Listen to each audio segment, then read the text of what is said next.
ኢትዮጵያ የትላንት የዛሬና የነገ ትውልድ የቅብብሎሽ ውጤት ናት። ሀገር የምትገነባው በትውልዶች መካከል ነው። የአረንጓዴ አሻራ በአንድ ጀንበር መርሃ ግብር ውስጥ ሁለት ትውልዶችን አግኝቻለሁ።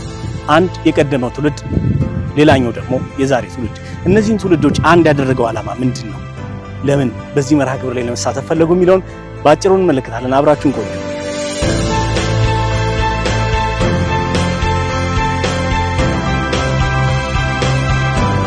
በጣም ነው ማመሰግነው። እኔ እንደ ጋዜጠኛ እኔ አይደለም የምትዋወቃችሁ፣ እርስ በርሳችሁ ሲተዋወቁ ተዋወቀ። ደጀኔ ጉልማ አባለ ካርጋዋ ማህበር ነው። ለመጀመሪያ ጊዜ ይመስለኛል የተያያችሁት። አትተዋወቁ? አንተዋወቁ። እስቲ እርስዎ ምን ትርጉም ይሰጡታል በዚህ መርሃ ግብር ላይ መካፈል? እኔ በዚህ በትርጉም ለኔ ትርጉም የሚሰጠኝ በዋናነት ይሄ እስካሁን ድረስ ያልተለመደ ነገር በኢትዮጵያ ታሪክ ማለት ይሄ እንደ አዲስ ታሪክ የሚወሰድ ነው። ሁለተኛ ነገር በኢትዮጵያ ውስጥ አሁን ደን መመናመን አይኖርም ማለት ነው።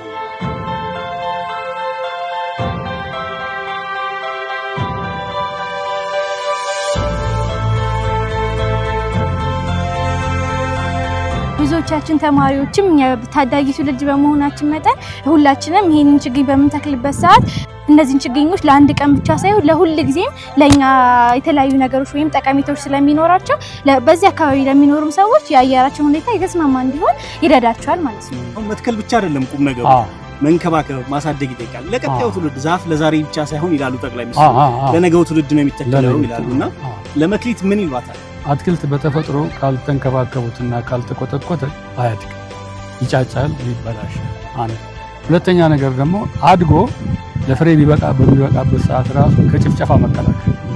ጭፍጨፋ ዋን ትልቁ አደጋ፣ ደን መጨፍጨፍ ማለት የሰው ሕይወት ማጥፋት ማለት። ስለዚህ ወጣቱ ትውልድ ይህንን ከኛ ተረክቧል፣ አብረው ያድጋሉ ማለት ነው። በጣም ጥሩ የምንላቸው እና ብዙ የሆኑ ችግኞችን በመትከል ከጓደኞቼ ጋርም በተጨማሪም ያው ከምናውቃቸው ከትምህርት አጋሮቻችን ተማሪዎች ጋር በመሆን ያን ችግኝ ተከለ።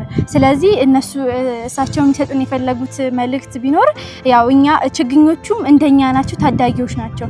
ከተንከባከብናቸው ብዙ ለምሳሌ እንደ ምሳሌ ስንሰጥ እኛ አሁን ካልተንከባከቡ፣ ምግብ ካላገኘን፣ ውሃ ካልተጠን፣ የተለያዩ መሰረታዊ ፍላጎቶቻችን ካልተሟሉልን እኛ ልናድግ አንችልም።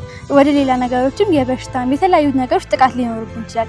ግን እኛም በስነ ስርዓት ሁሉ መሰረታዊ ፍላጎታችን ተሟልቶልን የምንተገብረው ከሆነ ችግኞቹንም እንደዛ በማድረግ እንደኛ በቃ እንደ ልጆቻችን እንደ ልጆች ችግኞችን በማየት እነሱን በምናሳድግበት ጊዜ የተለያዩ ከፍተኛ የሆነ ሚናን ጥቅም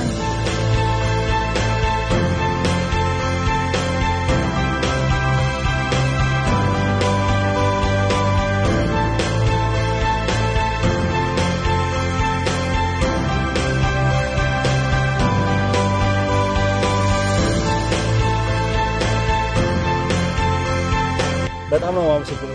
እኛም እናመሰግናለን። ክቡራን ተመልካቾቻችን ቀደም ሲል የተከታተላችሁት ታሪክ ችግኝ ከመትከልም በላይ የሚሻገር የትውልዶች ድምጽ ነው።